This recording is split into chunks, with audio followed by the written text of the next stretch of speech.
Hi, and welcome to The Wire. I'm Siddharth Vardarajan, and we will be discussing today the rather astonishing news which came out of Riyadh, Saudi Arabia. People have described it as an upending of the succession plan within the House of Saud. Some people have referred to it as a palace coup. In essence, what has happened is that King Salman, who is 81 years old, has sacked the crown prince, the person that he had himself appointed crown prince 3 or 4 months after he became king in 2015.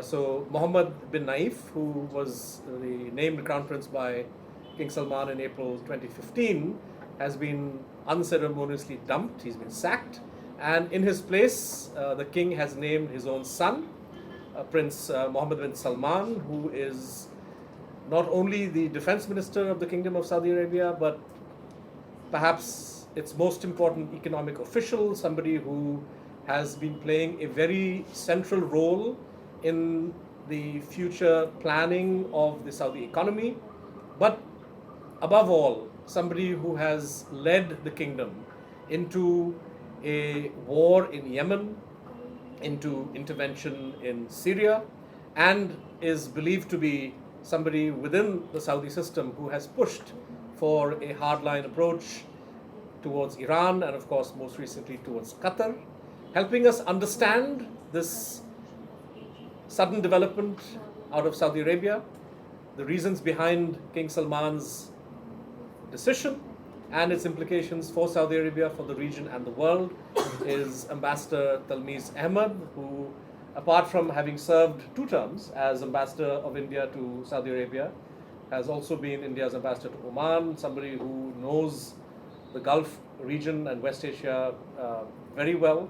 And you are, of course, in addition to all of this, a consulting editor with The Wire, and we are very happy to have you as part of our editorial team. So let's start, Ambassador Talmiz, with your sense, your initial reading of King Salman's decision. What do you think prompted him to act in the way he did? And what, based on what we know already about Prince Salman, your initial thoughts about the way the kingdom's policies will evolve domestically as well as within the region? What has taken place in Riyadh this morning is quite astonishing. We have before us a record of how the royal family has conducted itself over the last 100 years when the modern state was established in the Arabian Peninsula. We have that precedent. What we have seen is that the royal family has functioned in a collegial manner and has ensured that no part of the family is estranged for long periods and becomes a source of disunity. Also, it has maintained a certain degree of secrecy about its internal councils. Now what has happened is quite remarkable. 2 crown princes successively have been removed from their post. Earlier, Prince Mukrin had been removed to make way for Mohammed bin Naif, who had been at that time deputy crown prince, and now the crown prince has been removed to make way for the deputy crown prince. So you can see a clear pattern in this, that this has been a steady progression towards making Mohammed bin Salman the crown prince of the country, and in the process, at least 2 senior royal family members have been removed. This is quite astonishing. Sorry to interrupt. At this point, just for the benefit of our readers and viewers who may not understand the tremendous age difference, because when you're talking of Saudi princes, they come in all ages. Yes. And Mukrin and Prince Mohammed bin Naif are, of course, much older than Prince Salman. Yes. King Abdulaziz had his first son in 1902 and the last son in 1948. Prince Mukrin is among the youngest of his children and was born sometime in the late 1940s. He is the last surviving son of King Abdulaziz after the king himself. obviously succession was going to pass on to the next generation. And in this process, you had Muhammad bin Naif, who had been put in place. He is the son of the former interior minister, Prince Naif bin Abdulaziz. He's much older to the crown prince. I think he's in his 50s. The crown prince was 28 years old when he came to prominence after his father's accession 2 years ago, and now is about 30 years old. Even at that time, 2 years ago, he was named defense minister and was also the head of the royal court. It is from the royal court that he has wielded extraordinary authority.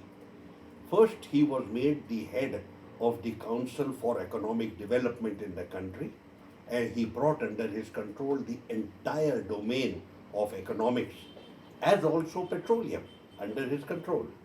Then, over the So Saudi Aramco would report to would is then be now reporting reporting to him, Okay. reports to the council, and from the council he heads that council. So that is his economic domain. And this Vision 2030 is all Vision happening under him, 2030 is also, he is the architect of which is the Vision plan for the energy transition, Yes. as it were.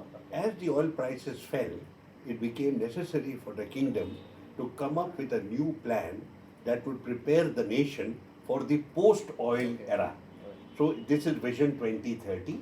Prince Mohammed bin Salman is the architect of this vision and is seeing it through. We were till now comfortable with the idea that the king would be succeeded by Prince Mohammed bin Naif, and he would provide a modicum of stability and moderation and accommodation to the country, and would in turn at some stage be succeeded by his younger brother. But that has not happened. The king, who is now 81 years old, will be succeeded by his son, who is all of 30 years old. There is a gap of 50 years between them.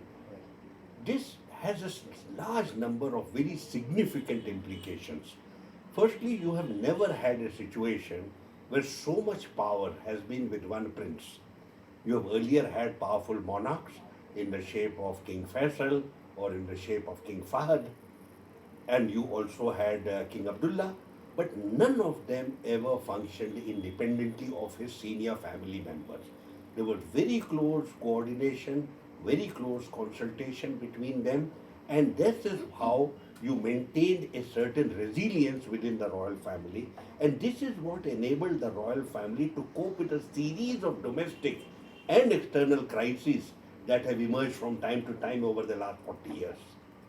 Talmiz, disputes within the royal family are not new, right? I mean, King Faisal was assassinated by his nephew in 75. Yes. Faisal himself came to power by engineering a coup, if you will, against Saud.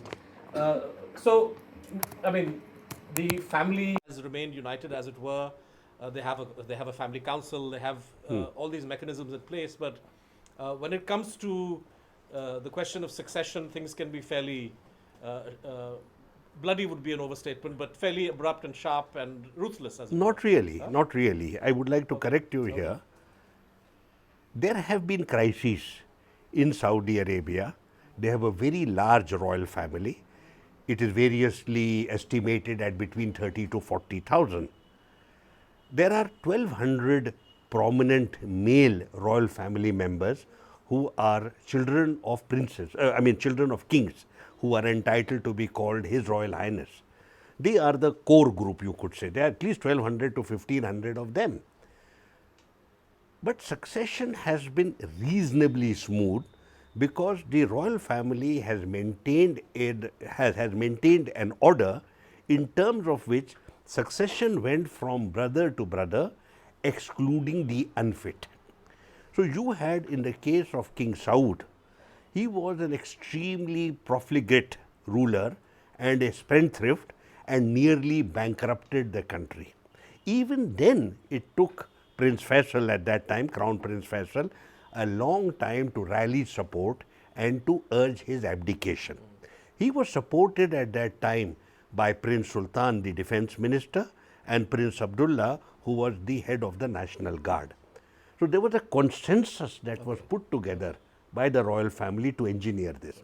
You had, of course, the assassination of King Faisal. This was a purely family matter. It had no implications outside family matter. So it didn't affect the institution Within of the monarchy. family, Okay. there was no other. There was, and the royal family member paid the price for this for his act. Regicide, yeah. But his children were brought up in the Faisal household, and his daughters became the sisters of the Faisal household. Right. And they are to this day extremely close to the daughters of King Faisal. So would you say that King Salman's decision now to promote his son, as it were? It is quite unprecedented, because you have had Prince Mukrin, who was the last surviving son of King Abdulaziz. You had a senior royal family member in the shape of Prince Mohammed bin Naif, who was well known internationally. He survived a terrorist act, had been badly injured in the terrorist act. He had initiated the process of reconciliation and accommodation in his country, and was a very highly respected individual. Mohammed bin Salman has been with us for all of 2 years as defense minister, head of the Economic Council, increasing his authority over domestic intelligence matters as well, and today is effectively the supremo in his country. But you have every reason to be concerned about his record. Yeah, So far. Tell us about that, because the war in Yemen Yes. was launched with a great deal of bluster, Yes. lack of planning. He took over in January 2015 as defense minister, as his And he was father the youngest became defense minister in the world at that in time. the And world. perhaps Yes, still is. 28 years old. He went to war in Yemen within 2 months of his appointment. It is said that he consulted nobody. There was a feeling possibly in his mind that the great power of the Saudi Air Force would be sufficient to destroy the ground. This was a Houthi militia, Right. was seen as a ragtag group, and with this massive bombardment, they would succumb. This was a mistake, because the Houthis come from the mountains of Saada. They have been fighters for several centuries. Right. They have ruled North Yemen for 1,000 years. There was, even before the war began in 2015, you had 6 attempts by the former president to attack the Houthis, and every one of them had failed between 2004 and 2010. Houthis and the Saudi forces had also faced each other in 2009, and several hundred Saudi soldiers had been killed in that. So anyone Right. who knew Yemen would have cautioned the young prince against this adventure in Yemen. And it has been a misadventure. But the Yemeni people have paid a very heavy price. 10,000 of them have been killed. Almost all their major cities have been destroyed. There is a Including grave human UNESCO crisis. World Heritage. Every one of them is talking about a humanitarian crisis. What is worrying people is that the port has also been attacked. So that it's very difficult to send humanitarian supplies to the port, through the port. So there is a disaster zone right there, and the peace process is making no headway whatsoever. So this is a black mark against the record of the prince. Then you have Syria. Syria, of course, began well before the prince came into the picture. But what he has done is he wanted a quick victory in Syria so that it would redound to his advantage. And therefore, he put together Jaish al-Fatah in 2015, very soon after he became defense minister. Jaish al-Fatah is a group of Salafi militia. But these Salafi militia are quite happy to work with Jabhat Nusra, which is Al-Qaeda. affiliated with Al-Qaeda. Right. So you find this astonishing scenario of Saudi Arabia, which is so robustly hostile to Al-Qaeda, working with Al-Qaeda elements in Syria and not attacking Al-Qaeda elements in Yemen, so much so that they are seen as allies of the Saudi-led coalition in Yemen. So these are certain extraordinary developments. Connected with this is the visceral hostility the young prince has shown vis-a-vis Iran. He has used some extraordinarily sectarian language to describe the deep divide between his country and Iran, sectarian language which has appalled many people. Now, relations between Riyadh and Tehran have not been good. You're saying he has led in a way, the deterioration that we've seen. Well, there has been, it predates him. Right. Let us be very clear. Right. There were already concerns in Riyadh after the American assault on Iraq and the so-called empowerment of the Shia community, which had led to the expansion of Iranian influence in Iraq. It was seen as one more Arab bastion Right. had fallen to the Iranian influence, and there was talk from 2008 onwards about a so-called Shia crescent, which was suffocating the Sunni world. It was completely bogus, as you know, because one or two major Shia countries cannot overwhelm such a large number of Sunni nations. So, but this is a kind of obsession that at that time came to pervade Saudi Arabia.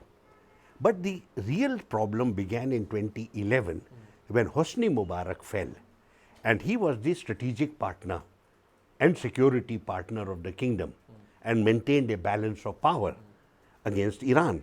He fell and was replaced by the Muslim Brotherhood government. And the second development was the demand for reform in Bahrain, which was, again, because it has a Shia majority, it was feared that reform in Bahrain would empower the Shia and would then bring the Iranians absolutely at the Saudi doorstep. These were the two concerns, and it is from this time, from 2011, that Saudi Arabia began to confront Iran in two theaters. First in Syria from 2011 onwards, and after that in Yemen from 2015 onwards, after the Houthis had shown their power. So you have these two scenarios. Unfortunately, the entire competition with Iran, which is of a strategic character, has been framed in sectarian terms. And it is this that has brought the virus of sectarianism into the entire regional political order, even as both the conflicts have ground into a stalemate. People say that Prince Mohammed was in some ways the person who pushed for the execution of Sheikh Nimr al-Nimr, the Shia cleric of Saudi Arabia. Almost certainly, because he was in supreme authority. We do not know how the decision was finally taken. Sheikh Nimr was already in jail. He had done a series of provocative acts. But the timing of his execution at a time when relations with Iran were already in bad shape, and there were hopes from a number of observers that some kind of engagement would now begin, because you had a bloody conflict in Syria which was ongoing, and it wasn't going, at that time the Russians had already entered the Syrian theater, so there was no way you were ever going to defeat Bashar al-Assad and overthrow him. So we were hoping for some kind of an engagement. Right. Sheikh Nimr's execution had the intended effect of inflaming Iranian passions. Certain extremist elements attacked the Saudi embassy, and a part of it was burnt, which led to the break in diplomatic ties, recall of ambassadors and break in diplomatic ties. This happened at the beginning of last year. Since then, the kingdom has also taken a hardline approach to its own domestic Shia population, and there have been regular reports of high-handedness that has been experienced in parts of the eastern province where a number of the kingdom's Shias live. So you see a sectarian discourse becoming very powerful within the kingdom itself and in terms of its relationship with Iran. So the sectarian discourse, but the sectarian discourse has had a very pernicious consequence. It has also heightened the violence, the resilience and violence of jihadi elements. As it is, they are viscerally anti-Shia in terms of Zarqawi himself. But Regarding today them as you a have hostage the or something. Islamic State has pursued a very robust anti-Shia policy. So the two streams of sectarianism, one engineered from Iraq and the other engineered from Saudi Arabia, have now coalesced. And today you have the sectarian discourse as the most influential factor in regional politics. Look, I mean, this is a pretty dismal picture. We're talking about now the Saudi king's decision to promote as crown prince a leader who has not shown a great deal of wisdom in the use of military force in Yemen, who has pursued a rather misguided policy in Syria, who has sharpened the divide between the kingdom and Iran, who has encouraged sectarian divisions within Islam, and who also is somebody who has championed the standoff, or who was the face of the standoff between the new standoff between Saudi Arabia and Qatar. So on every front, it seems as if this decision of the king is one that is going to push the Kingdom of Saudi Arabia into a zone of greater instability, perhaps not domestically, but certainly within the region. Within the region. There are many facets to what you have said.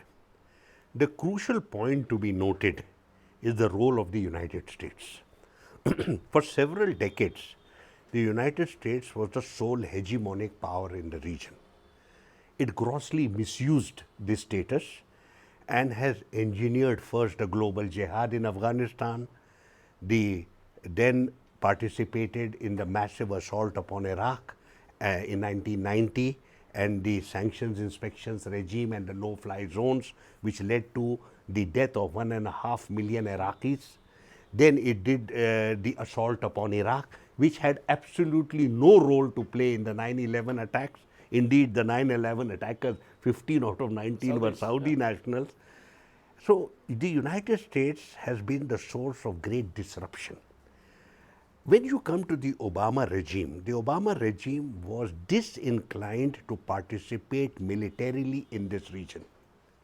But at the same time, it came forward with nothing constructive.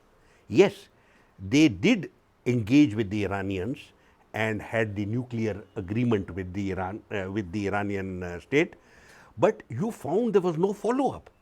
So Iran remained a pariah state in spite of the nuclear agreement. And so it was, I would call it, a negative policy. If you read the remarks of President Obama in the Atlantic, which is referred to as the Obama Doctrine, laughingly I believe, it is a pathetic document. Because here you have the President of the United States blaming everybody else but himself. He is dissatisfied with Pakistan, he is dissatisfied with Saudi Arabia, he is dissatisfied with the Egyptians. He doesn't have anything good to say about his allies, but he doesn't point out, he doesn't note that he himself did nothing. Right. He should have been a force for stability and a force for change. Right. So he created a situation which then Trump has he failed to pluck up the political courage required to tell your friends that they should be ready for change and reform, that the President association with jihad and with extremism and with regional instability will not work. This never happened from the United States, and you know. And now with Trump, actually the opposite. Now you have, in the case of Trump, you have a major disruptive force in world affairs and in regional affairs. The worst possible impact the President could have had in West Asia is already before our eyes. Number one, with no knowledge of West Asia and with a long record of Islamophobia, he has reached out to the kingdom and has robustly supported the so-called Sunni regime, his so-called, the Sunni military alliance. What more do the Saudis want? They have the US president with them. This is the source of the aggressiveness that you see on the part of Mohammed bin Salman vis-a-vis Qatar. Qatar's Amir made some very significant points. You may disagree with him, but he made the point that the kingdom should not depend too much on President Trump because he is weak at home. He is vulnerable at home. Number two, Iran is a regional power and a major Islamic nation.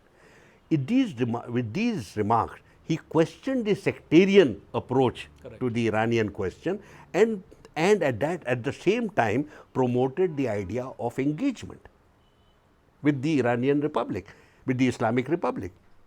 This was anathema to Mohammed bin Salman because it rejected, it undermined the entire edifice of confrontation that he had put in place with the help of the Americans and undermined the diplomatic achievement that he had in Riyadh when Trump had visited. So hence, the absolutely visceral animosity against Qatar, which is a family member as well as a GCC partner, the visceral animosity in the shape of some of the most comprehensive sanctions that you have seen ever in this region. It goes beyond anything that the Americans did against the Islamic Republic. It's so robust in its content. But I think he has overreached himself. I feel that there are hardly any takers for this so-called Sunni military alliance. I don't think major Sunni countries in the world are enthusiastic about getting involved with a sectarian project. More importantly, in the regional alliance system, the kingdom today has UAE and Bahrain as its principal allies. But you find Iran and Turkey, a Shia country and a major Sunni country, have come to the assistance of Qatar. So you have a regional alliance. And they're on opposite sides of the fence in Syria, say, yeah. They have now come together. They have come together for different reasons. Right. But they are already shaping with Russia a peace process in Syria that again undermines the Saudi intentions there by keeping Bashar Assad in place. Right. So then I want to raise one more point with you. I am concerned about the kingdom and its leaders depending so much on President Trump as an ally. Firstly, he's demanded a pretty high price for his support, besides the lucrative defense contracts which he has triumphantly stated will save millions of jobs. He has talked about jobs, so that the Saudi system is looking after American jobs rather than its own jobs. Besides the defense contracts, he has insisted that there should be accommodation with Israel, so that Israel should be part of the Sunni military alliance against Shia Iran. The price for this alliance is normalization with the Jewish state first, after which it will consider some accommodation with the Palestinians. Everybody knows in West Asia that once you normalize with the Israelis, there's not going to be any peace process with the Palestinians at all. Is this the price that the Saudis want to pay? This total rejection of the aspirations of the Palestinian people, which are so dear to the hearts of almost every Arab that we know in West Asia. Right. The last point I will make in this regard is, Trump is unpredictable. Today he is with you because of the defense contract, it seems to suit him. How many times he has changed his positions, his policies, etc. I would call him a weak reed. And therefore, suppose you are not able to fulfill some of his aspirations regarding defense contracts, or you are not able to fulfill what he demands of you vis-a-vis Israel, he is going to dump you. And then you will have a situation, he already has a deep-seated Islamophobia. It was true all across his campaign. It's going to be apparent even now. He will go, it is his fallback position, his default position. Even now, even as he is talking to Saudi Arabia, he is fine-tuning the various ways in which he can prevent Muslims from entering his country, and never misses an opportunity to say something nasty about Muslims. Is this the ally that the Saudi kingdom wants, the guardian of Mecca and Medina? So I would caution here. Now, with regard to the domestic scenario, the point that you mentioned, I am concerned about that as well. You see, we don't know how the royal family works. It is a very disciplined entity, and in spite of the fact that they have such a large number of important family members, senior family members, they tend not to discuss family matters in public. That has continued even today. Very rarely has there been a prince who has said something about family-related issues. Will this continue? Because what has been happening in the kingdom is without precedent, as I have noted earlier.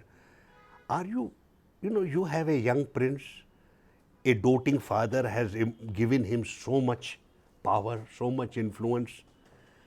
He is now responsible for every political, economic, military, energy-related matter in the country.